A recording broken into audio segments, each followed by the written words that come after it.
Да. Темата днес е Linux и отворен код. Значи ще говорим за свободния софтуер и неговото приложение в света на високите технологии. Защо изобщо ще говорим за Linux и за отворения код? Ами защото 90% от интернета се намира в Linux. Тия уебсайтове, които ги виждаме, които ги отваряме, те са изработени на някакви платформи. Тези платформи са с някакъв код и този код най-често е отворен. Отделно сървърните машини, на които са качени съответно файловете, те също са най-често Linux машини. И освен това, малко по малко Linux става най-използваната операционна система в света. Защо? Ами всички знаете Android. Виждали си го, ползвали си го. Това е една Linux дистрибуция. Една съвременна Linux дистрибуция, която все повече набира популярност. Първо, няколко думи за мен. Значи, казвам се Ивайло Георгиев, занимавам се с Linux повече от 10 години. Имам опит с над 30 Linux дистрибуции. Значи, Linux дистрибуциите представляват различни Linux операционни системи, които са близки, но с своите характеристики, имат известни разлики, имат особености. Това ще го уточня малко по-нататък. Последните 2 години се занимаваме с веб разработки, с веб приложения. Следя и тенденциите в SEO, това е оптимизация на търсещи машини, но там бих казал, че по-скоро се интересувам, колкото я практикувам. Как започнах да се занимавам аз с Linux? Ами, първото нещо, което ще ви кажа е не си инсталирайте Linux. Ами имаше една картинка, за съжаление, можа да я намеря, която гласеше нещо от рода на ако нямате семейство, ако нямате приятелка, ако нямате хоби, тогава си инсталирайте Linux. Защо? Защото това е много голяма краста, това е много голямо хоби, което увлича изключително много и то повече от очакването. Защо е така? Сега предстои да разберем. Аз се сблъсках с Linux поради причини. Нищо не разбирах от компютри. Един приятел ми показа там как да си копирам файлове, как да си пускам музика, имах проблеми там с разни корици. И показа ми как се инсталират програми. Да? И аз не разбирах. Не мога да направя разлика между копиране и между инсталация. Ама показа ми, беше много странно. И типичният пример тогава бях фен там, търсех и по-специфични субтитри, търсех да ги карам по един по-особен вид. Много ми харесва тогава на националната телевизия субтитрите имаха особен шрифт. И пробвам с един плеер, не мога да го карам също. Пробвам втори, пак не ми харесва трети. И така имах 30 плеера качени на компютъра си. И също го направих, имах един диск с игри. Тия игри бяха демо игри. И там качих диск на демо игри. И с една седмица компютъра ми вместо да се пуска за минута-две, се пускаше за 5 минути. Тоест, това е, както е известно да се казва, компютъра ми увисна. Смисъл, Windows ми заби, просто не ставаш ли, че се ползва. Без толкова натоварен, че нямаш как да се ползва. Занесах тогава на сервис, преинсталирахме тогава, взехме 20 лева. И окей, обаче пак почнах, пак подобен дух. И пак се получи същото нещо. Тогава един приятел дойде на гости, показа ми как се правят инсталации, обясни ми да ни пускам много програми. Аз го бях натоварил, защото тогава беше Windows XP операционната система. С разни Style, XP, Windows, Blends. Това са програми, които уж разкрасяват Windows, правят малко по-различен. По-различни теми, по-различни цветове. Защото не ми харесваше просто на XP-то. И така, като се понауча да го инсталирам аз, за една седмица не знам колко път, 4 пъти бях инсталиран. Но пак не бях доволен. Пак не работеше както трябва. Той въпросният компютър имаше някакъв проблем. рестартираш се без очевидна причина. Нито прегряване, вероятно някакъв драйвер, не знам. Не бях доволен. Не ми харесваше. И аз така като потребител на няколко месеца бях така чувал, питах, няма ли друга операционна система, освен Microsoft? Да, в началото, като ми зареждаше Microsoft Windows, се чудя, викам това, що ми слага толкова друго може. И последствие разбрах, че има друга операционна система, Linux. Тя е била по-добра, по-готина, но била много трудна. Не става за обикновения потребител. С команди съм работил. Кой е това команда? Вместо да маркираш прямо някаква иконка, да дадеш копи, трябва да пишеш копи в командния план. Към простотия това нещо, какво да го направя така. И тогава спомням, свалих си една дистрибуция. Направих впечатление, че Windows, като се инсталираше, той беше едно CD, а тази дистрибуция беше с 4 CD. Това е нещо много сериозно. И звъня на този моят човек, който ме учиш тогава да инсталирам, по телефона, пускаме инсталацията. И аз бях много учуден още при процеса на инсталиране, че който е инсталирал Windows XP, знае, че той се инсталира под команден интерфейс. Там нямаме графика, нямаме бутони, нямаме менюта. В смисъл, там се работим, един син екран, грозотия. Пък това, много красиво, с един минута, много такова сериозно впечатление. Още при самата инсталация. Любов от пръв поглед. Да, може да се каже любов от пръв поглед. Но при инсталацията имах така известни затруднения, файловите системи бяха по-различни, разделението на тяла, телефона ми обясниха и накрая успях да го инсталирам без дори да се затрие информацията от компютъра, макар че тогава не съм имал никаква важна информация. И горе-долу, като го инсталирах, се чувствах хакер. Голяма работа беше тогава за мен. И това нещо, като го видях, да ви кажа, много ми хареса. Много да ми хареса. Не знам точно какво съм харесал в него, обаче просто към това е моята операционна система. Менюта, организации, пуснах там един плеер, Amarok се казва, защото все още съществува този плеер, много да предложа. Пуснах си музика с него, малко ме насичаше музиката, но въпросът е, че бях инсталирал сега и бях много добре. Много ми хареса, много готино. И викам, с това ще работи. И започнах с това да работи. Интересна истината. Сега тази въпросна дистрибуция я представя след няколко седмици. Служих една друга, с нея изкарах 7-8 месеца. После следвах. И като следвах си купих един компютър втора ръка, един буклук, който беше много слабичък, но първата една година от следването ми прекарах изцяло под Linux. Реших да не си качвам Windows, за да науча Linux.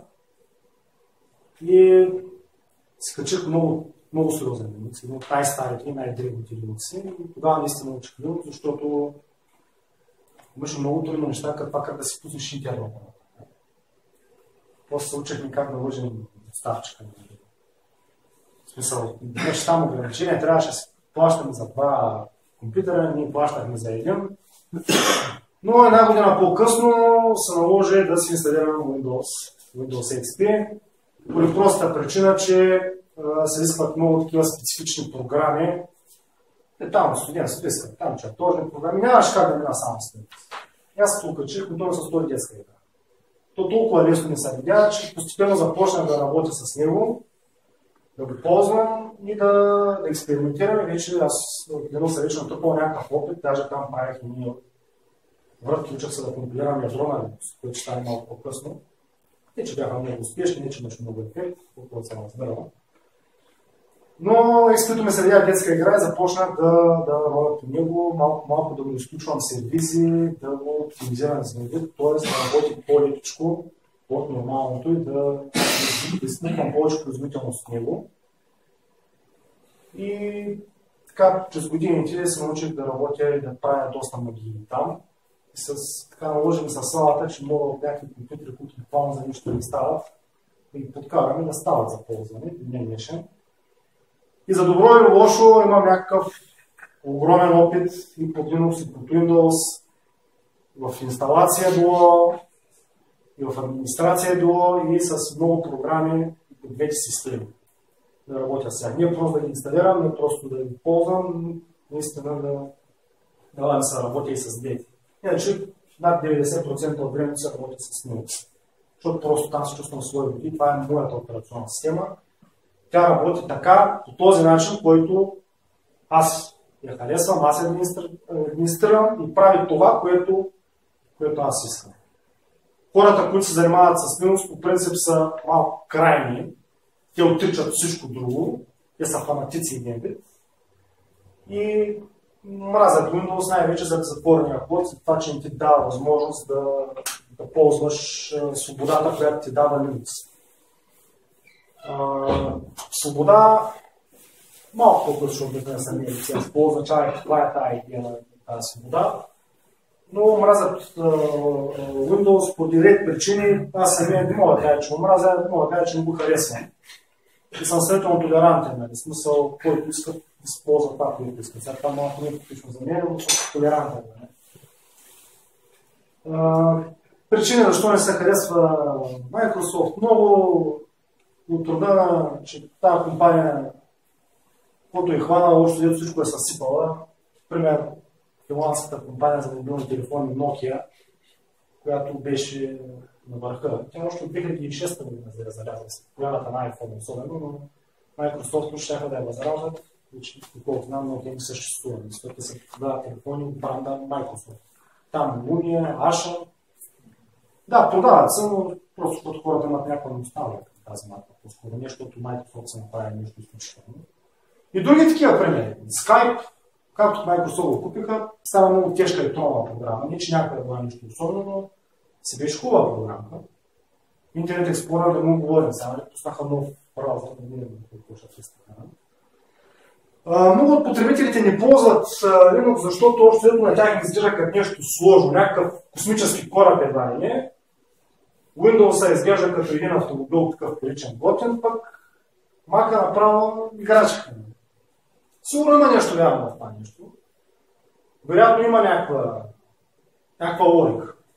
Хора, които са свикнали да работят с едно нещо, трудно се променят хората на си. Аз имам по-добри впечатления, защото хора, които никога не са работили с Linux, ако ги пуснеш да работят с Linux, без да знаят въобще с какво работят. Говоря, направена е следена система, готова за работа, не да почнат да се администрират тези нещата. Така, мисля, че могат да бъдат по-доволни от работа с другите операционни системи. Защо? Защото просто не са виждали другото, не са свикнали да търсят нещата по начина, по който са свикнали да работят с Windows. Пример, моите родители, те започват точно с Linux, бях им сложил там един планеш пак дистрибуция беше, но беше там един Linux, понеже Linux това е 98% преведен на български. Всичко е на български. И хора, които никога не са докосвали до компютъра, им прави впечатление, че по-лесно се ориентират, когато е на български. Да, хубаво е да знаят на английски, но когато те не са виждали никога нищо, работят. И при Linux така са структурирани нещата, че не само работят, ами примерно, като им трябва калкулатор, знаят, че имат калкулатор, не им казваш, че има калкулатор, стават да го търсят, ами просто те са поручили и се ориентират лесно. Просто така са структурирани нещата. Така че това е относително спорно, нека да приемем, че така да кажем, Linux е сложен и не е удобен за работа, затова не е толкова и масов. Но всъщност, който малко по-разбира, малко повече се занимава в дълбини, разбира, че Linux дава много възможности. Това може да се модифицира, да се пипа, да се прави абсолютно всичко с него. От до една такова. Това е абсолютно свободна и може да се менажира по всякакъв начин тази среда. Докато при Windows нещата не са чак толкова много, за Mac да не говорим. Всички им продукти, iPhone, въобще всичко което е максимално затворено. Нищо, че е много хубава система, но тя е най-затворената система от всичко на света. Сега малко по-сериозно и малко по-конкретно за Linux, неговия произход и неговата история. Linux е наследник и произлиза от една много стара операционна система Unix, която е създадена още през 1963 година. Значи, Unix е била операционна система, която се е ползвала главно от разработчици в университети, от изследователи. И в уния години не е имало интернет и хората най-често са се споделяли някаква информация чрез носители, CD носители, дискови, дискети, по-скоро дискети. Така са правили програмки, пишели са си, имали са такова междулово оборудване, което е било вътрешно. от тях и са ползвали най-вече Unix. Unix е много хубава операционна система. Тя е бащата на всички операционни системи, без изключение на Microsoft. Какво значи това? Ами значи, че от нея са актуализирани други операционни системи, като BSD, който до ден ще се ползва в мрежите. Той е като Linux, само че е много по-труден за работа, много по-труден за администрация, не е така удобен, софтуерът му е малко по-насочен към не към потребителите, а по-скоро за администратори. Друга операционна система, която влиза от Unix, това е Macintosh. Тя също идва от там, просто последствие, че е много затворена. На Oracle операционната система Solaris и разбира се Linux. Преди да се появи Linux обаче, много съществена роля изиграва Ричард Столман. Значи, това е един човек, който мога да кажа, че той е бащата на идеята за отворения код. Значи, той е бил системен програмист и сега легендата разказва, че някакъв претер си бил купил, опитал се да го подкара под Unix, обаче няма драйвер, поискал спецификацията от производителя, те му е дали, той е написал драйвера и каза, аз ще го ползвам това за мен, ще го дам на другите да го ползват, но те как ще дадеш, трябва да платиш някаква космическа сума. И оттам тръгва идеята, че не може така, трябва софтуера да бъде безплатен. Защото той имал подобен написан драйвер, може да го доразви и създава проектът GNU, който стартира в 1983 година, по-късно създава лиценза GPL. GNU означава GNU is not Unix. Това е рекурсивен акроним. Това се повтаря там, не добира се. Съдържа в себе си своето име. Какво значи това? GNU is not Unix. Идеята на това е, че Unix е бил не толкова отворен, не толкова свободен.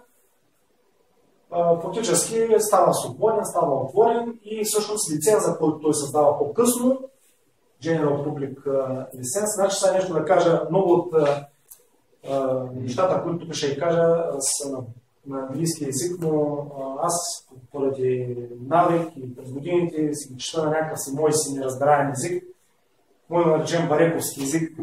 Така че, ако допускам някакви грешки, моля да ме извините. Този лиценз, какво е в основата на този лиценз? В основата на този лиценз е, че всеки софтуер е безплатен.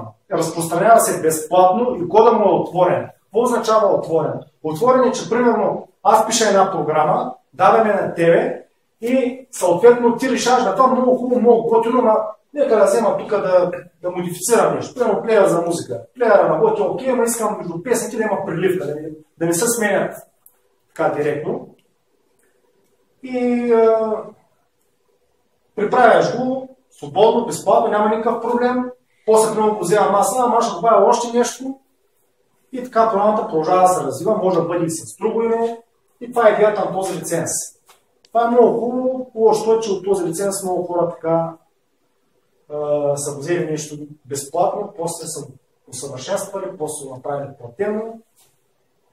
И в смисъл на хора са направили милиони на гърба на този лиценз. Но факт е, че едни от най-качествените продукти са написани именно под него. Няколко години по-късно, през 1991 година, финландският студент Линус Торвалдс за един негов курсов проект, ползвайки Unix тогава, най-разпространената дистрибуция тогава е била Minix, решава да се направи едно ядро. Ядро, което да бъде написано по този лиценз. Отворено, свободно и така. Той само за него си човека го е бил написал, за да му свърши на него работа. Написва го и той дори в началото ядрото с останалите там приложения, които са работили под GNU, решава да откръщи Phoenix, от свобода. Но мисля, че година по-късно решава да кръстят на него Linux. И всъщност той написва ядрото на Linux, ядрото на самата операционна система, където се съдържат всички модули, всички драйвери, всичко, което управлява самата операционна система, го написва той. И смело можем да кажем, че Линус Торвалдс заедно с Ричард Столман са основателите на тази операционна система. До днес днешен тези хора играят много съществена роля в развитието на операционната система. И какво всъщност представлява Linux? Казахме, че тя има ядро. То управлява всичко, то е бащата на... Не бащата, то е мозъка на операционната система. Освен, че имаме ядро, ние имаме и shell, обвивка. Или това при Linux може да се тълкува като терминал, като конзола, малко е спорно. Имаме shell, имаме applications. Това какво значи? Ами значи една дистрибуция, Linux дистрибуция, представлява ядрото на Linux с специфични на нея настройки. Например, една дистрибуция инсталира програми по един начин, друга инсталира по друг начин. Например, една от следващите дистрибуции, която ще ви покажа, значи възникват първите дистрибуции в Linux още 1992 година. Първата е SLS, известна днес като Slackware. Значи това е най-възрастният Linux, който съществува. Той е много хубав, много бързо работи, много гладък, страхотен, но е много труден. Много тежък за работа. Работил съм с него, но нямам това време и усилия, такъв мазохизъм да изпитвам към да работя с това нещо, защото аз изповядвам така една приказка, че компютрите трябва да работят за нас, а не ние за тях. Да, може да е хоби, може да е готино, но настройката на тази дистрибуция отнема изключително много време и определено не е за всеки. При тази дистрибуция, за да инсталирате една програма, тя не е като при Windows Pro, имате exe-клик, тя него и то се инсталира. Ами, тя е даден кода, даден source кода и с едни такива компилатори и една процедура, отнемаща известно време, получавате програмата за работа тогава. Смисъл се препрограмирате всяка програма. Това е характерно за тази дистрибуция. Обаче някои хора са намерили, че това нещо смятат, че не е удобно, като мен. Затова създават година по-късно Debian, или Debian, както аз обичам да казвам Debian, Debian GNU Linux. Първоначално е щяло да се казва само GNU Linux, но поради патентите на Ричард Столман за GNU се решили като компромисен вариант да е кръстят Debian GNU Linux. Тоест да изрази, че е много отворена, много свободна. Характерно за тази операционна система, че тя работи с точно с такива пакети, подобни на Exeto, Windows, DEP пакети. Подобно на нея през 1994 година се появява и Red Hat Linux. Той пък работи с NPM пакети, не с DEP пакети. Там инсталацията става с NPM. Имат някакви така особени разлики в драйвери, в настройки на операционната система. Ще видите визуално, като почна да покажа самите дистрибуции. Но всички Linux дистрибуции почват от тези три. Тоест, примерно да речем, аз харесвам примерно Debian и много ме кефи, ама примерно да речем нещо, графичната среда, примерно с която работи, не ми харесва, променя, сменяме, правя го примерно на български и ход направя съм нова дистрибуция. И от него произлезна друга дистрибуция. И така хората са започнали и това е дървото на дистрибуциите в момента. Има хиляди Linux дистрибуции. Хиляди, не знам, а със сигурност над 1000. Нищо не може да предполагам. Затова ще кликна тук на един линк, за да ви покажа горе-долу, което представлява. Значи, както може да видите, всичко произлиза от Debian, Slackware и Red Hat.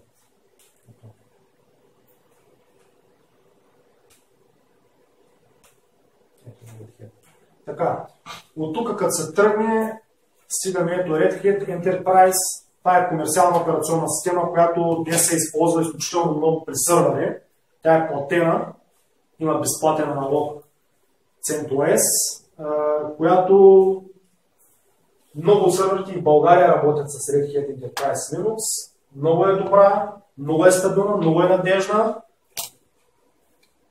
Поддържа се много стабилно. Характерно за Red Hat и по-късно създадената Fedora, ето е тук Fedora Core началото е известна, че тя е доста потребителски ориентирана.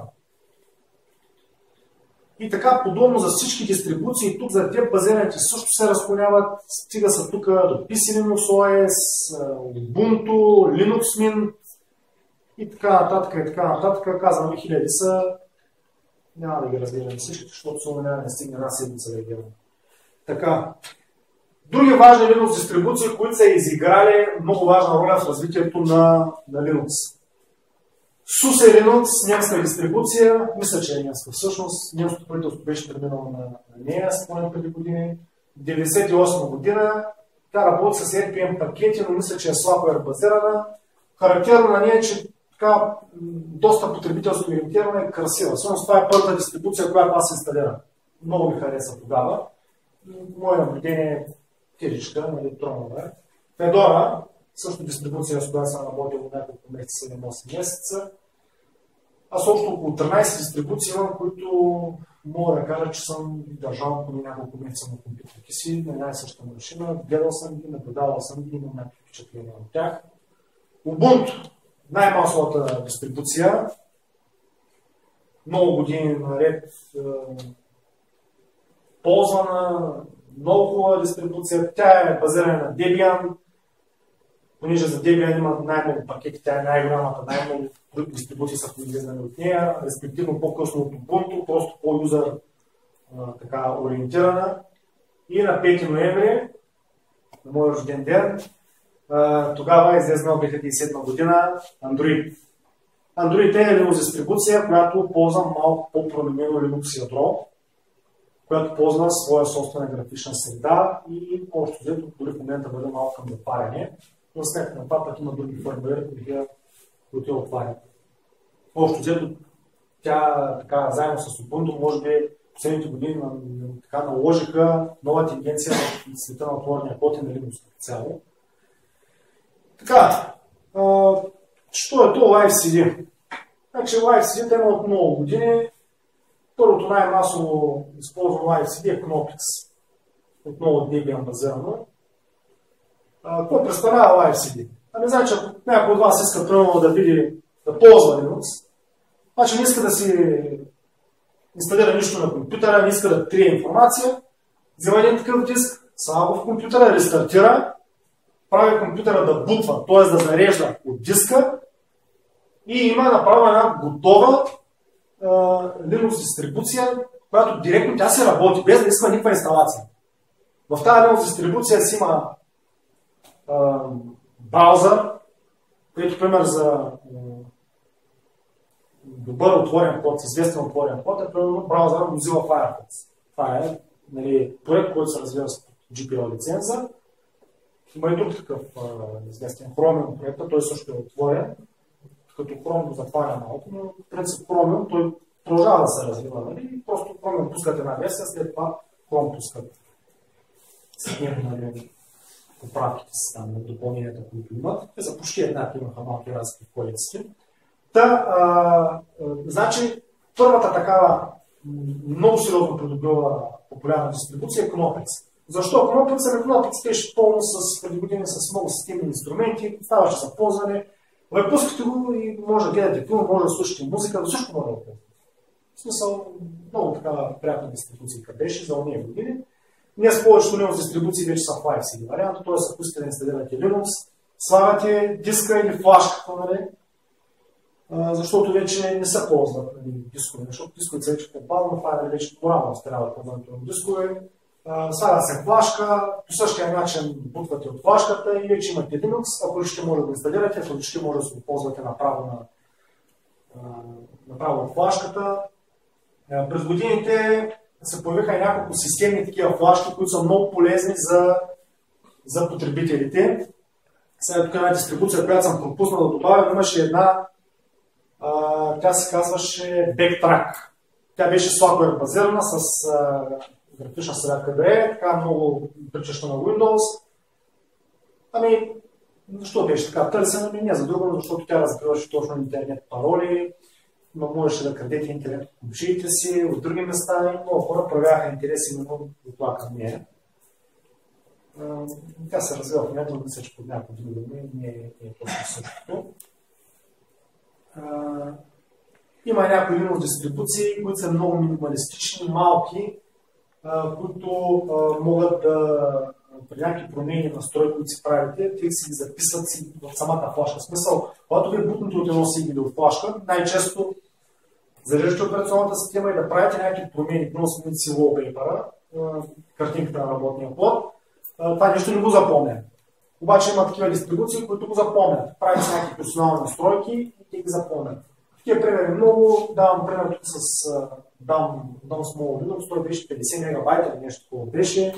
Puppy Linux, това са някакви много малки такива Linux дистрибуции, които са за слаби машинки, които при някакви проблеми може да се ползват като системни инструменти и така нататък и така нататък. За да забавам, това е нас, което ме интересува. Като говорим за такъв тип бутване, трябва да обърна внимание на това дали може на една и съща машина да имате и Windows и Linux. Абсолютно никакъв проблем нямате да ползвате и Windows и Linux на една машина. Двете операционни системи работят чудесно в съжителство, може да движат файловата система на едната и на другата, да се сменят, или може да ползват един и същи десктоп, както и предмет, например. Това става чрез така наречените bootloader-и. Bootloader представлява малка програмка изпълнима, която се инсталира в MBR, в Master Boot рекорда на вашия компютър. След зареждането на BIOS-а, след като той се направи self-теста на компютъра, ви се появява това меню. Това е Linux Bootloader, най-често използване Group. Grand Unified Bootloader. И той ви дава 5 или 10 секунди, примерно, колкото си го настроите, може 1 час, ако си го настроите, това си ваша работа, може да се конфигурирате, да се избирате с коя операционна система искате да зареди. В случая тук Ubuntu с някакво старо ядро, примерно, да си направите тест на паметта на компютъра или да си пуснете Windows 7. Ние в Linux общността обичаме да гараме на тази на Windows-а боза. Даже имаме такъв лав, откажете се на време, бозата винаги се вкисва. Така че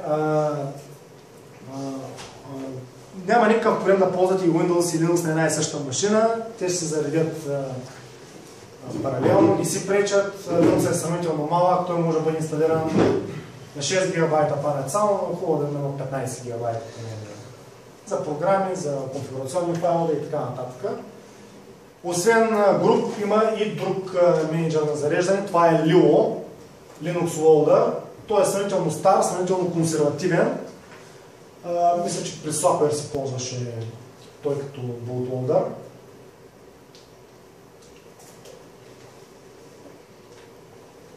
Как работи Linux? Ами, най-просто казано, вашия компютър има един така наречен X сервер. Windows X, X3, там има разни различни версии, това са подробности. Този X сервер, той изобразява това, което вие виждате. Вашия графичен интерфейс, за него се движи X сервер. Под него обаче имате шела, конзолата, терминала, който може да оперирате директно с команди, без да имате никаква графична среда, без да изобразяват никакви иконки, никакви графични елементи. Работи на принципа на сървър, в смисъл такъв, все едно потребител е клиент, той прави заявки към него, той ги изпълнява тук и ги изобразява на вашия екран. Сега, върху този X сервер, както казах, той изразява графичния юзер интерфейс. Сега няма да се спира на разликата какво е това command line интерфейс, командите, които пишете. Имаме графичен интерфейс с мишката цъкте и сега най-новото нещо, което влиза, Natural User Interface, натурален интерфейс, който е характерен при мобилните телефони, който наподобява истински бутони, като кликнете на тях. Виждали сте такова нещо? Който ползва Android или iOS, общото такива са начинки и това е бъдещето при интерфейса, но мисълта ми е, че трябва да знаете, че Linux се работи и върху него е графичната среда. В смисъл, той винаги отдолу се работи с команден промпт, с терминал и с няколко клавишни комбинации. Във всеки един момент може да превключите на него и да работите с него. Когато превключите да работите с графична среда, най-общо взето графичният интерфейс под Linux има две основни направления. GTK и Qt. Значи аз няма да навлизам в подробности каква е разликата между едното и другото, защото това са такива специфични програмистки настройки и истории. Аз не съм програмист, поне на този етап не съм, за бъдеще вероятно ще не се наложи да имам някакви познания по програмиране. Но още взето това са, силно казано, като два езика, но това са по-скоро като библиотеки, като средства, които ползва самата операционна система да изобразява графичния интерфейс. Като Qt има при нея две графични среди, GTK има няколко повече са. Особено тук, което трябва да обърна внимание, че освен самата графика, всяка графична среда върви с набор от програми. Какво искам да кажа с това? Ами набор от програми, примерно Qt програмите, например Notepad под Windows, това е обикновения най-елементарният текстов редактор за Windows. Под Qt се казва KEdit. Там програмите започват най-често с K, точно от Qt базирането, докато пред GTK се казва GEdit. Няма никакъв проблем под графична среда, която е Qt базирана, да пуснем GTK приложения, но просто се получават несъвместимости, сравнително става грозно. То качва много пакети. Ето тук даже показвам Qt, че имаме тук библиотеката на KD, едната графична среда, GTK+, имаме програмите на тях, GIMP, GTK, това няма да го разберете да ви го обясня, но нека малко визуално да видим за какво става. KDE или KD, както обичайно е казано, това е CAD Desktop Environment. Това е графичната среда, която е доста Windows ориентирана и много приличаща на Windows, една от най-използваните. Тя е доста красива, мога да кажа. Много потребители, които са работили до сега с Windows и започват да работят с нея, без никакъв проблем, много плавно, много спокойно преминават на нея.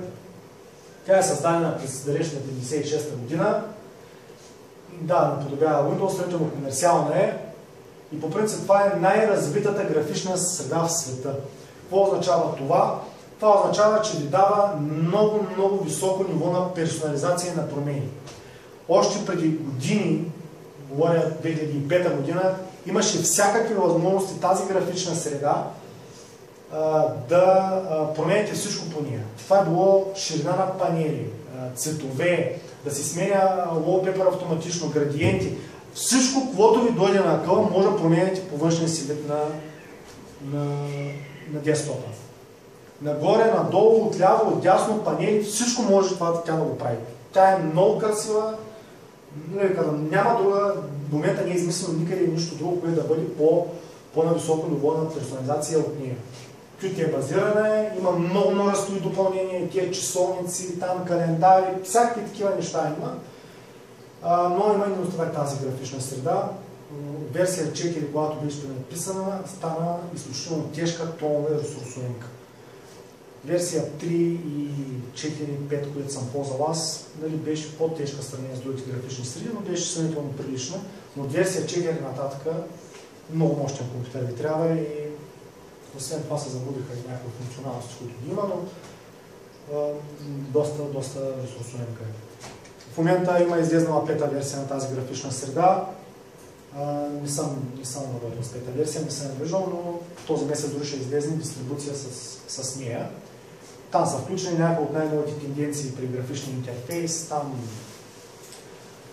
материал дизайна, който да бъде характерен и така нататък. Ето пак един вид на тази графична среда KDE. Това е KDE версия 3.4 през 2005 година. Това е българската дистрибуция Tilix. Първата е версия. За съжаление тази дистрибуция вече не се поддържа. Тя стигна до трета версия и разработчиците поради липса на сапорт се отказаха. Сами може да видите как изглежда от 2005 година това нещо. Това е от ерата на XP. Горе-долу така изглеждаше десктопа, който аз за първи път пуснах под Linux. И мисля, че може да направите разлика. Windows XP как изглежда 2005 година, кой е много света на Windows, кой е света на Linux. Дори мога да кажа, че Windows Vista не беше толкова красива, като Windows, като KDE.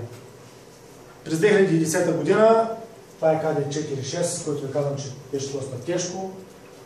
Има тук още повече плътники, прозрачности, ефекти, стъкла. Лично за мен дори старото малко по-нещо симпатично. Еволюцията се вижда и това е най-новото 2015 година, което сега предстои да изяви. Това е снимана на бета тук. По-изчистените форми, по-плоските екрани, по-плоските прозорци, черно-бели икони. Но това е еволюцията на тази графична среда. Другата графична среда, която е много голяма подвижност, това е GNOME. GNOME Network Object Model Environment. Тази графична среда е създадена през 1999 година, 3 март. Тя използва собствена подредба на минутата и разположение. Какво означава това? Тя е обектно ориентирана, т.е. изобщо не е съобразявана с това как са изглеждали другите графични среди, как Macintosh са си подреждали прозорците, макар че по-скоро прилича на Macintosh, отколкото на Windows, но създава своя собствена организация, която е по-скоро плод на желанието на много от разработчиците, много от хората, които ползват през това време вече Linux, които не идват от Windows, а просто които ползват. Значи това е един такъв принцип, идва, сега точно наименование го забравих, но принципът е такъв, че в една общност средностатистическото мнение, то винаги е по-вярно, отколкото мнението на една единица. В смисъл такъв, докато при Windows интерфейс е измислен точно от една единица, то при GNOME този интерфейс е измислен точно от хора, които са намерили, че това е неудобно, това им харесва и това е потребно за тях. Тя е гътка базирана, много голям принос за развитието има точно Ubuntu, както и Debian. Поддържат 10 лет, това са точно и тия часовници, пак и тия глупости. Всъщност точно там почват. Имаше даже едни очи, които можеш да се сложиш на лентата и като мръднеш с мишката, то 200 очи. Такива, нали? Така, след появата на GNOME 3, мисля, че 2011 година е излезна, много потребители се отдръпнаха от тази среда, тъй като тя беше отново пренаписана и вместо да направи някаква абсолютна революция при графичния интерфейс, напротив, направи нещо, което много лошо ми казано. Съвсем много хора дори се отказаха да ползват Linux заради нея и преминаха на Windows 7. Това число и аз. За малко, нали? Ето това е GNOME 2. Значи този тип интерфейс, аз малко съм отделил повече внимание, защото в началото, тук е любов от втори поглед бих казал, защото в началото като взея да го ползвам, определено на мен това не ми хареса, не е нещо особено като дизайн, някакси странно и някакси, не знам, нетипично. Но честно да ви кажа, се оказва много удобно и много практично и до ден днешен не съм намерил нещо, което лично на мен да ми е по-удобно. Малко консервативно, не типично за мен, но продължавам да харесвам много този интерфейс. Ще му отделя само накратко няколко думи, за да видите някаква друга концепция. Значи имаме две ленти, горна и долна. Тук имаме така нареченото тройно меню.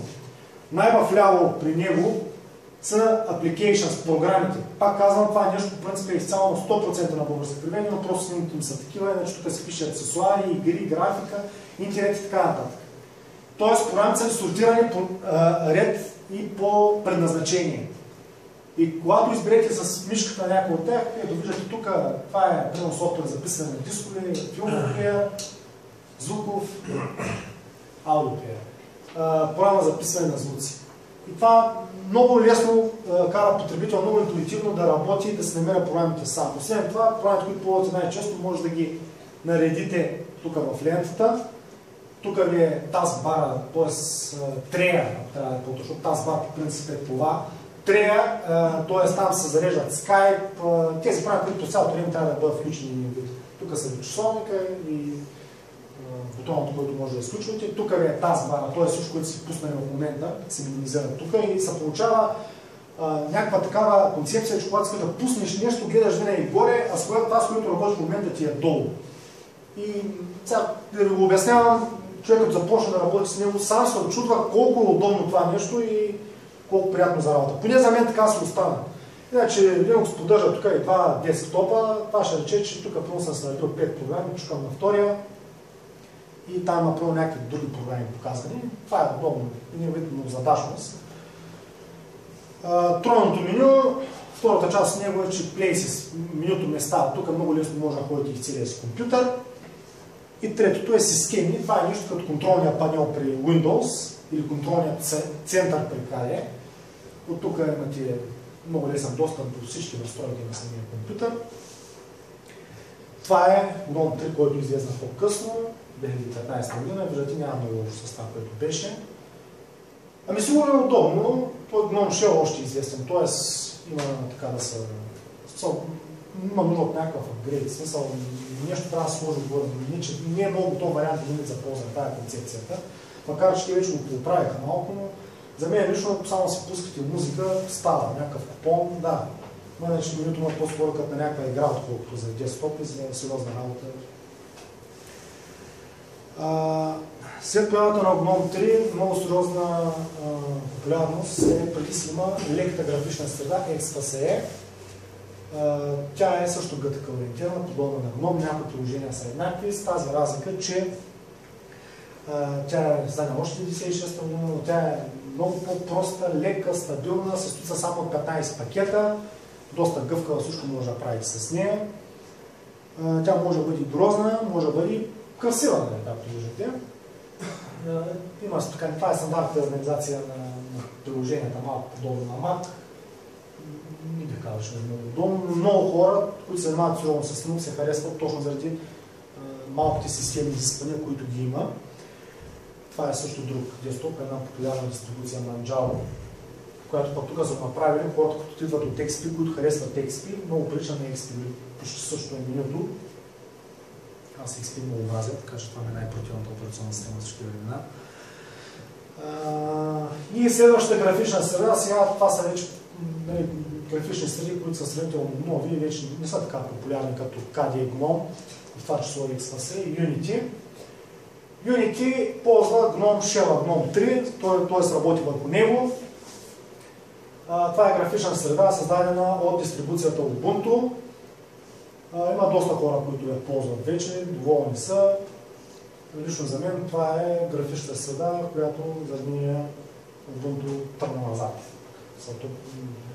Беше на първо място 6-7 години подред най-ползвана дистрибуция. Обаче дръпна назад. Лично за мен не е удобно, не ми харесва, не мога да засекна с нея. Има някаква логика. Тук ти е отляво всичко, нали, като погледнеш отляво имаш по-малко пространство, отколкото удобно ти взема толкова от екрана. Изместиха бутоните тук вляво и там има някаква логика. Като свикнеш е окей. Тук горе се показват минута файл, edit и така нататък. Уж с цел да ползваш по-голяма работна площ. Но така е, че аз не можа да свикна и за мен не е особено удобна, не е особено удачна. Освен това, GNOME 3 пропусна да кажа, че след пренаписването на това се отнася и за KDE следващата версия, освен че е пренаписан по-тежък, че на всичко отгоре губи някакви функционалности.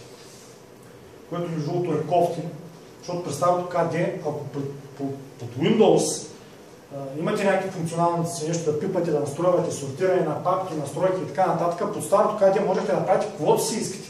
Ама всичко, каквото си искате. Да ги размествате папки и файлове, да не са първо папките, после файловете, да са смесено, да са тук на панели разделени. И когато пуснаха следващите версии, част от тия функционалности се изгубиха. GNOME никога не е имал чак толкова функционалности като KDE, но пък с версия 3 пък и те ги загуби тия функционалности. И това се отнася за Unity, защото то ползва същата среда, просто десктопът е променен. Ето това е така наречен Dash. Тук пишете името на програмата и то ви набира какви програми имате. Обаче то освен тях търси и в интернет и освен тук, че ви показва такива програми, показва и в Amazon, тези неща се продават с такива имена Когато търсите някаква програма, може да показва и тениски и други неща, които изобщо на вас не ви трябват. И това също това да търсим в интернет. Синамон, това е канелата. Това е пак базирано на GNOME 3. Просто е доста по-комерциален вариант, наподобява Windows на популярната Linux дистрибуция Linux Mint, която в момента е може би най-ползвана и в момента тя дърпа най-много напред. Значи функционалност е подобни като на Unity, като на GNOME 3, малко по-лека, по-Windows ориентирана. Хората я харесват, гледам, че се ползва. Ползва се, но моите впечатления не са чак толкова добри. Не е лошо, но по-удобно определено от Unity и GNOME 3. По всички положения GNOME 3 защо остава за ползване. И Mate. Нещо, което на мен е много симпатично. Защо? Прави вероятно впечатление. Тези, които не са заспали, че Ubuntu GNOME 2 прилича много на Mate. Mate всъщност това е проект, който всъщност решава да продължи развитието и концепцията на GNOME 2. Същото меню, същата история. Това е дистрибуцията, ако не се лъжа, Ubuntu Mate, която е много сравнително,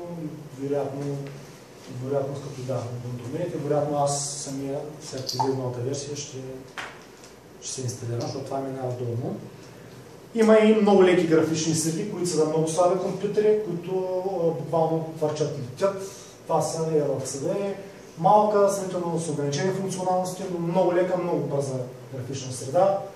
Не съм я ползвал последните години, при 3 години, някакви 4 последно съм се прекосвал до нея. Сега мисля, че има доста повече функционалности от тогава, но много лека, много удобно за слаби компютри, е страхотна. И тук се е скрило LXQt. Това е дистрибуцията. Тя подобна на LXD, само че ползва Qt библиотеки, тъй като LXD е GPK ориентирана. Подобна на KDE, нещо като много леко KDE. Интересен проект. Все още не съм ползвал това нещо. Не знам какво ще излезе, според мен има доста хляб в това. Но божа работа. Така, сега с тия десктопи, идеята ми беше да покажа, че Linux може да бъде различен. В смисъл, Linux няма един стандартен вид, да кажете у нас синьото като XP, или у нас прозрачната лента, или у нас плочките. Той може да бъде различен. Освен графичните среди, Linux има един такъв менеджер на прозорците, Compis Fusion, който е обединение от два проекта, Compis и Belio, който всъщност прави 3D ефекти на вашите прозорци. И това е такава кратка демонстрация на какви ефекти може да имате под Linux.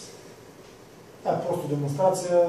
Друг е въпроса колко удобно да се работи с това нещо.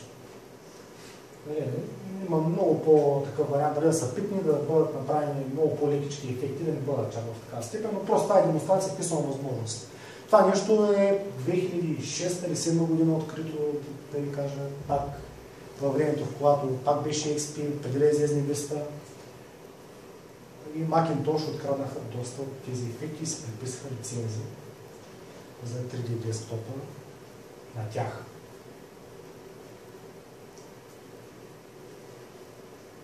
Така, това е само за демонстрация, сега трябва да толкова много да изпадем в подробности. Искам да ви кажа просто, че може да бъде с много ефекти и много по-красиво. Така, структура на директориите под Linux.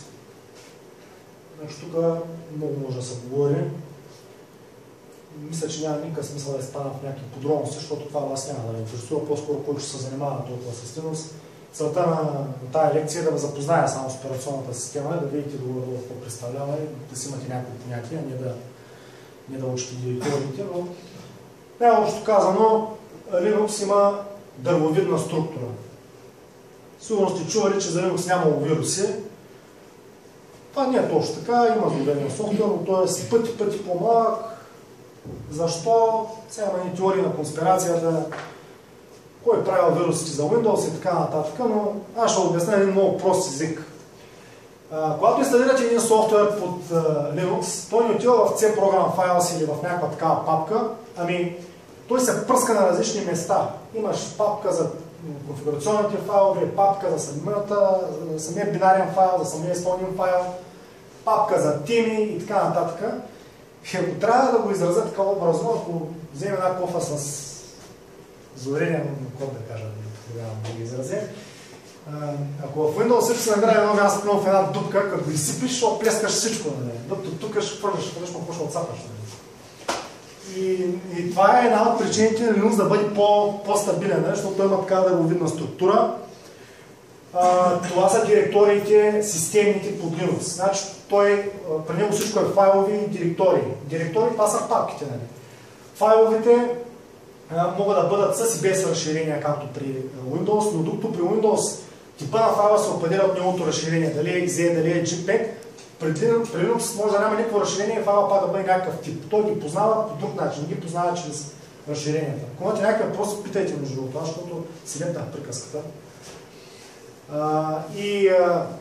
Основната директория, кореновата файлова система, в нея се инсталира операционната система. И след това имаме тук bin, boot, dev, etk, home, lib, sbin, root, op, proc, mm, tmp, user, var и така нататък надолу. Всички тези папки ги има всеки един Linux, всеки един Unix дори бих казал. Накратко, коя папка какво е?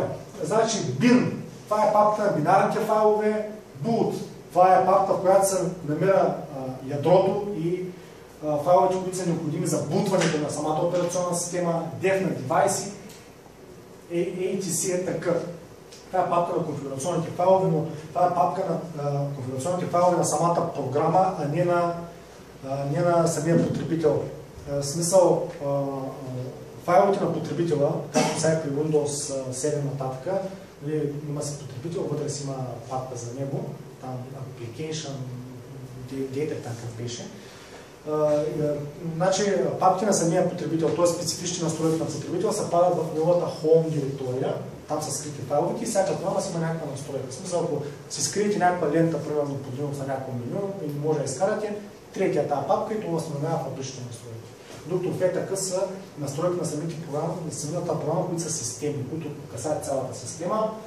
Имаме lib, която е за библиотеки, lost in found, това беше при монтиране на устройства, MNT пак за монтиране на някакви флашки и така нататък.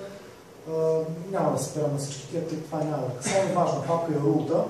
Значи под Linux имаме два типа акаунти, най-просто казвам, не мога да бъда повече, но имаме един основен акаунт администраторски, който се казва root. И той може да коли, може и да беси и имаме обикновени потребители. При някои Linux дистрибуции, като Ubuntu базираните, root е по дефолт забранен, той се пуска с определена парола. Windows приписаха това нещо от Windows Vista нататъка, може Windows 7.2, но мисля, че от Windows Vista нататъка с това тяхното потребителски... Ето всеки път излиза едно меню да питат, като почне да инсталирате нещо. За потребителски права. Правата, които всеки път питам, а те така го направиха, че пак не е сигурно. Да. Докато тук това нещо не може да заобиколите рута по никакъв начин. Нямате ли руски права, нищо не може да инсталирате. Това е най-общо. Иначе тук има папка, където се създадат файловете на самата графична среда. Те неща просто от общата култура, знаете, че структурата не е същата като на Windows. Освен структурата на файловете са различни и файловите системи, които се ползват под Linux. Файловите системи, значи на всеки един дял, ние инсталираме файлова система, за да можем да четем някакви файлове от тях. Тоест, ние ако нямаме файлова система, нищо не може да прочетем от този дял. Това е под Windows това нещо важно. Докато при Windows имаме NTFS и FAT, FAT30, FAT16 и сега някаква нова мислеха да правят. Под Linux имаме файлови системи, които са най-често X3, X4, X2, RacerFS, сега има едни нови BTFS, там ще изгледат, които бъдат по-непроизводителни. Това са журнални файлови системи. Общо взето, това, което трябва да знаете за тях, че те са различни от Windows-ките. Windows не чете тези файлови системи, поне не официално, трябва там с разни програми да ги чете. Linux може да пише и да чете под FAT без никакъв проблем. За NTFS му трябва един специфичен драйвер NTFS 3G, който от много години насам е наличен и няма никакъв проблем да се ползва. Така че може да се ползват спокойно вече схеми с взаимно заменяеме. Но най-често, когато влизате под Windows, не може да виждате това, което имате под Linux. Освен това, като си инсталирате самата система, имате опция да инсталирате Linux на един дял, плюс един втори дял, който е най-често слаб. Това е нещо като при Windows, този page файл там, който е системния, там, който дава допълнително RAM. Тоест, като ви свърши RAM паметта, това място, примерно, като се загубили 2 ГБ слаб, той почва да чете от този слаб и го ползва като RAM. Резерва. Точно така е резерва, но остатъка е, че става доста бавно четенето и това нещо е по-добре да не се стига до слапени на хард диска. И иначе може да се развиете и на повече дялове. Може и home директорията, къде си личните файлове да бъде отделен дял, с идеята при някаква преинсталация, да ви се губят настройките и подробно след това как ще го ползвате и различно. Някои хора се наред всичко в home директорията, аз също така не процедирам, защото споделям с Windows, за да мога да виждам в тези системи. Сега, управлението на софтуера под Windows и под Linux. Значи, тук е чувствителна разликата между трите операционни системи и отношението на потребителите към тях. Защо? Ще почнем с Windows. Когато видите апдейт на Windows, всеки се ядосва, рестарти, така нататък. Общо взето инсталира се някакъв софтуер, правят се някакви апдейти, уж поправки такива на системата, ама никой не разбира кое е кое, просто един мъчителен процес. Най-много да се загубите активацията на кракнатия Windows след тия апдейти. При Mac искат някаква сума за апдейти, така че доста го поотвориха. Това не знам вече колко е актуално, но при Linux, когато получите апдейт, там се усещат много нещата. Защото Linux обновява не само операционната система, а той заедно с всички програми, които са инсталирани на тях. Например, Mozilla Firefox, както казах, вие сте с 20-та версия, изведнъж скача на 25-та, това се отнася за Skype и за всичко.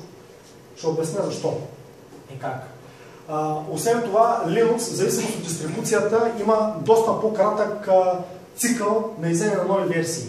Повечето дистрибуции веднъж в годината имат нова версия. Ubuntu базираните имат дори на 6 месеца. Сега, април месец излиза точно Ubuntu 15.04, 2015 година, 4 месец. Другия месец пък излиза следващата версия на Mint, който пък е базиран на Ubuntu. И тези апдейти са доста важни под Linux и под Linux, ако не обновявате, не става. Просто те хората отстраняват бъгове, добавят нови функционалности, отстраняват зловреден код и който ползва Linux, той обновява. И много от хората, които ползват Linux, харесват винаги най-новото, най-готиното. И още взето начинът на мислене на Linux потребителите е малко по-различно, отколкото на останалите потребители. Аз също съм се изградил някакъв такъв навик, малко по-различно гледам на нещата. Например, не харесвам, примерно, да речем, не че не харесвам, но примерно масово разпространените харесвани немски автомобили. Аз примерно бих предпочел някаква японска марка, сравнение с немска марка. Примерно, не че ще го така, но бих предпочел. Как става инсталацията на софтуер под Linux? Сега, сигурно това ще не бъде доста трудно да го обясня преди 5 години, но днес е много лесно, защото всички сте чували за App Store, Google Play Market, т.е. имате една програма, в която има общо взето така наречените хранилища, или това са сървъри, които са добавени в нея. И вместо да влезете в сайта на някаква програма, да я сваляте или да я инсталирате, поне тези Linux, които имат пакетни менеджери, е така, влизате в тази програма, търсите на търсачката Firefox и ето ви за Firefox. Чукате два пъти на него, казваме, ще инсталирам това и това и за да работи нормално, ще инсталирам още 5-6 неща. Окей, 20 секунди и имате Firefox на компютъра в минуто. Това е снимка от моя десктоп с нощта. Това е на български, но не мога да пише на български. Ето това е пример как се инсталира програма под Linux. Никакъв проблем. Всичко е топ-жица.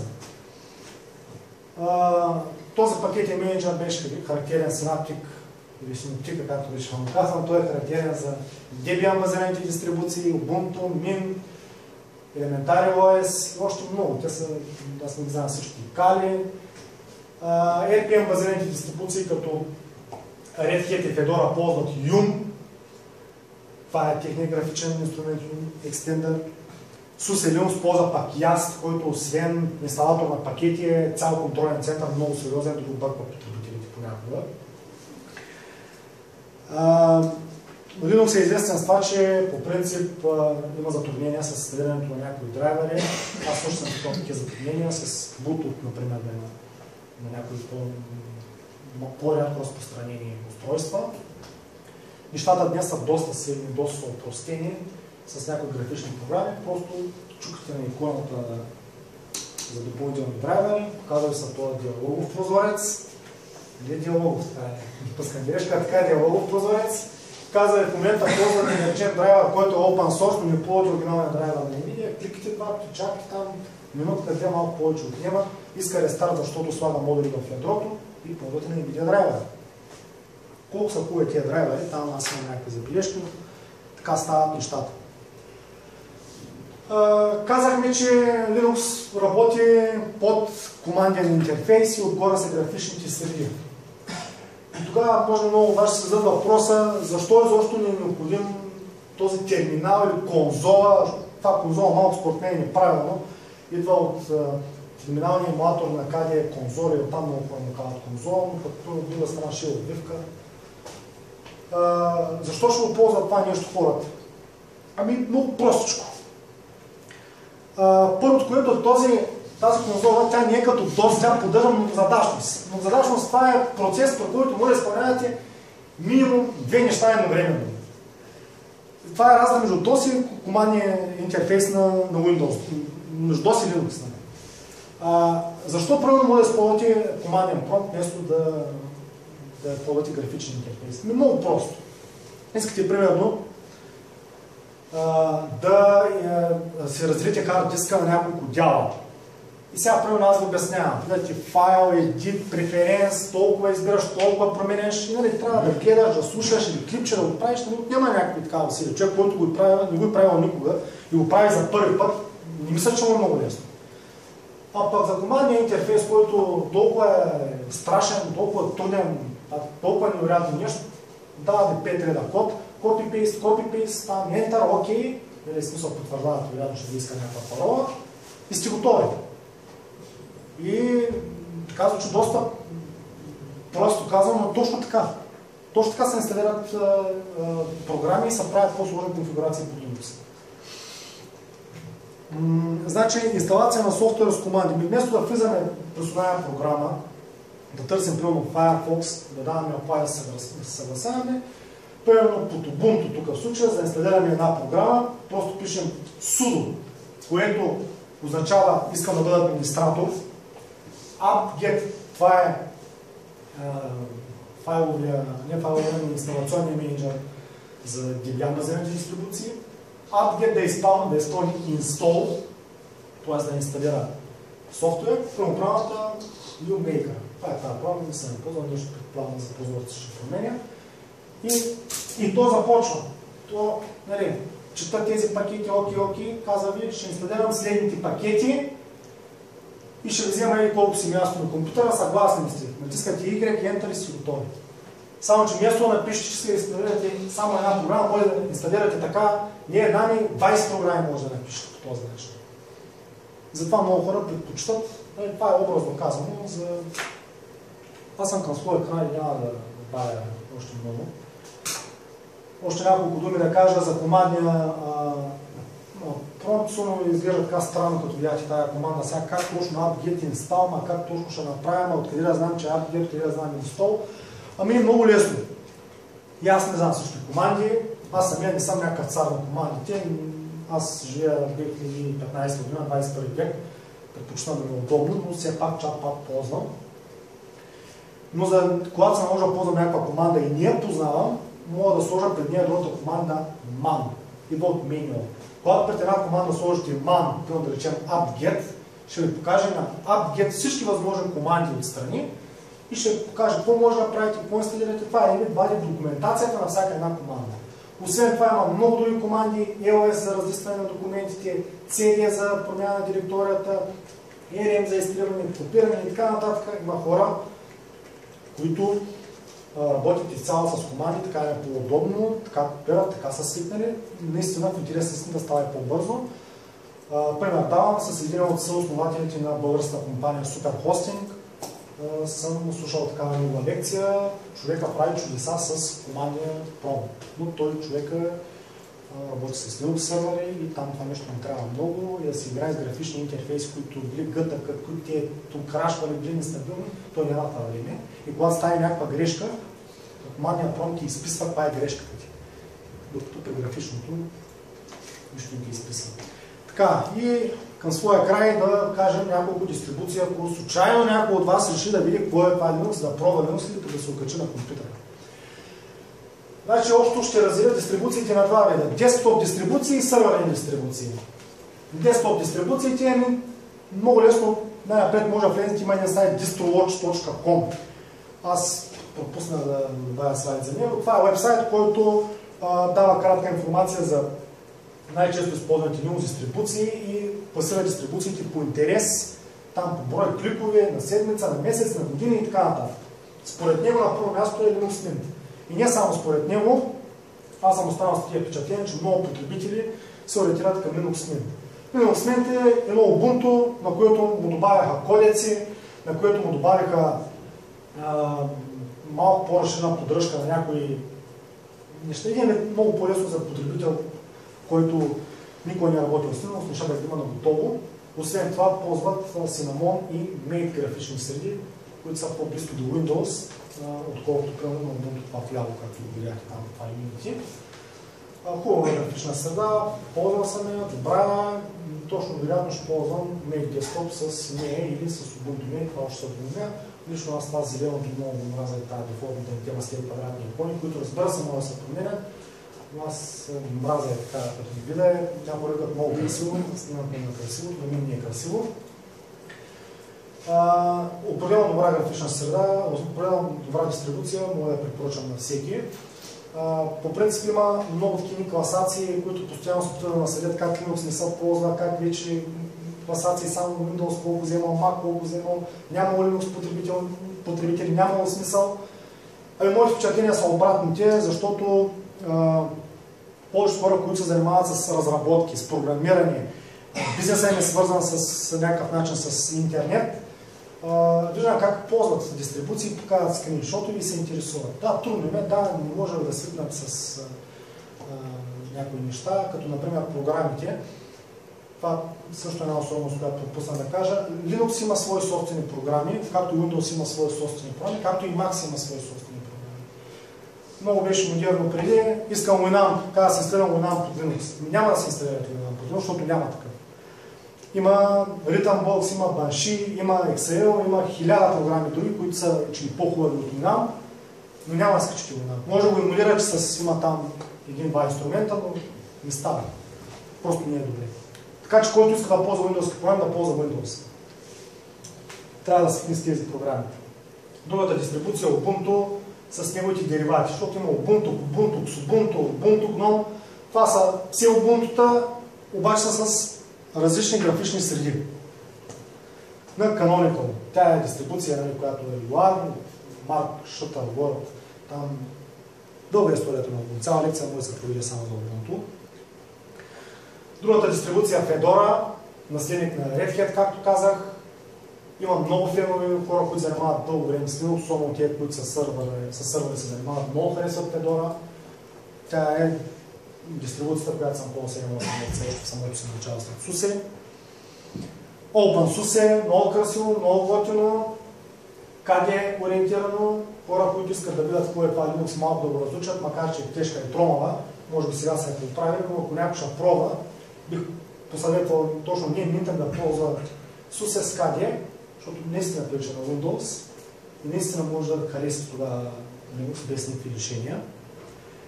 Elementary OS, една малка симпатична дистрибуция, която в момента съм аз с нея. Това е моят десктоп. Тя е малко маковски стил. Имате долу тук една лента, тук ляво съм затварят нещата, горе имате крейче. Приятна, лека много, има така много хубав баланс са постигнали с компиза, като се изобразяват прозорци, така лекички, пък така стилно направено. Хубаво е, но липсват някои функционалности, така че най-вероятно ще се върна към класическия десктоп на Chrome. Manjaro, базиран на един Linux, който е доста бърз, доста производителен, XFCE, следователно нова дистрибуция. И ако някой реши да инсталира сървър, значи сървърна дистрибуция, един добър избор е Debian Linux, стара операционна система, поддържа и графичен интерфейс. За този графичен интерфейс, както обичат да казват някои колеги, цък, язък, по командата такива работи няма. Ако другата дистрибуция също много ползвана за сървъри, CentOS, пак базирана на Red Hat, само че безплатна. Не знам кой е по-добрият вариант от двете дистрибуции, защото лоша Linux дистрибуция няма. Те всички са хубави, просто има хора, които не разбират, не знаят и така нататък. Така, целта на тази лекция беше да ви покажа, че Linux може да бъде ползвана и като десктоп система от обикновени хора, който ви казва, че тя не става за обикновен потребител. Значи той не е ползвал страшно, той не знае и той ви лъжи. Дистрибуциите на Linux са доста качествени, доста е хубав кода, добри са и това, че са безплатни, означава, че това нещо не е хубаво, не е качествено. Самото Linux ядро е оценено на 1,5 милиарда долара. Доста внушителна сума, така че имайте предвид, че тия 1,5 милиарда долара имате достъп до тях безплатно да работи с тях. Така че е много качествена и много добра система. За съжаление, както казах, доста поради разни икономически там фактори, не наложена, не толкова разпространена. През цялото време се опитват да покажат колко не се използва. Това е заради интереси. Как може да се наложи? Може. Един бивш министър на държавната администрация в България отказа да инсталира Linux, защото работил 5 минути с него, Open Office му се сторил така неудобен и не ставал. Докато в Щатите, например, в учебните заведения, в много държавни предприятия инсталираха Mac и там е факт работил Mac, защото ти като започнеш с Mac, ставаш с Mac. Истината е, че Mac е много по-близко до Linux, отколкото Windows. При Mac също на потребителите им липсват някои функционалности, които ги няма и при Windows, но истината е там, че знаете, цената на Mac е доста висока, доста е скъп и за съжаление живеем в такова общество, особено в България, където хората са се превърнали в стока и всяко нещо, което е скъпо, дига цената на тази стока. И когато това нещо бъде безплатно, както е Linux и отворения код, това нещо не се оценява, обаче който вземе Mac, това е върха, това е много готино, това е супер. И там имат и такива не е според мен достатъчно добри обосновани гледни точки. Предимства безплатна, стабилна, нямаме вируси или почти нямаме, така да кажем. Много качествена система, висока персонализация, ако може да се компилирате ядрото, може да стигнете до страшна производителност. Недостатъци, липсата на комерциален софтуер, както казах, нямаме Winamp, нямаме Node++, точно на Node++. Коментирахме там с един колега, давахме му 3 алтернативи, но то не било също, като не е също, какво трябваше тотална операционна система. Това пък има други качества, които ти не си видял. Също така има си още забележки, аз съм към поддръжка на някои от устройствата и нещо, което не съм написал на Linux. Има нужда от един нов дизайнер, който по принцип по дефолт да докара един по-хубав интерфейс на операционната система, когато се инсталира. И накрая известни open source проекти, които не са Linux, но са open source, които са внедрени и са по-активно днес. WordPress. Не знам дали има някой в тази зала, дето да може би не е чувал за него. Аз. Значи, това е... Вече разбрах, че 80%... Това е 80% от интернета е качен на него. Или поне 2/3 от него. Значи, софтуерът, който, вебсайтовете, които виждаме в интернет, са качени на определени системи, така наречените динамични системи, CMS системи, и WordPress е най-разпространената платформа от тях. Освен тях имаме и система Drupal, която дори е още по-отворена и още по-добра в сравнение с... по-добра не мога, това е много относително, но е по-отворена и по-стабилна от WordPress. Например, сайта на Белия дом е направен на Drupal. И третата система Joomla която е малко по-затворена и аз имам някакъв по-особен поглед от нея. Също така при CMS системите, които се ползват при така нашумелите последно време електронни онлайн магазини, OpenCart е една от системите, която може би най-добрата за онлайн магазини. Тя е максимално отворена, също поддържа доста високо ниво на персонализация, но малко по-трудна, точно по тази причина, тъй като нещата са оставени максимално отворени, както и другата система Magento. И разбира се, накрая PrestaShop, тя също е с отворен код.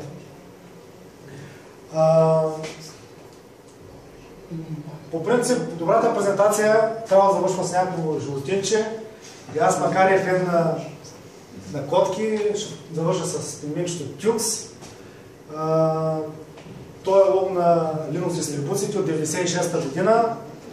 Във връзка там с един случай, при който създателя на Linux ядрото Linux Torvalds е бил ухапан от един пингвин. Може да намерите доста допълнителна информация и доста полезна в интернет. Има хора, които са доста по-запознати и повече разбират от мен, като известният PHP програмист Иван Ванков с псевдонима Гатака. Той има доста уроци на тема Linux, доста полезна информация, доста полезно мнение и на тема PHP. Това е човек, който се разбира от работата и мога да говоря доста суперлативи за него, макар да го познавам само задочно. Както и примерно Мариан Маринов, който води лекции в Софтуерен университет на тема системна администрация под Linux. Той е истинско гуру на Red Hat базираните дистрибуции и не само, но гуру на терминала и управлението на Linux с команди.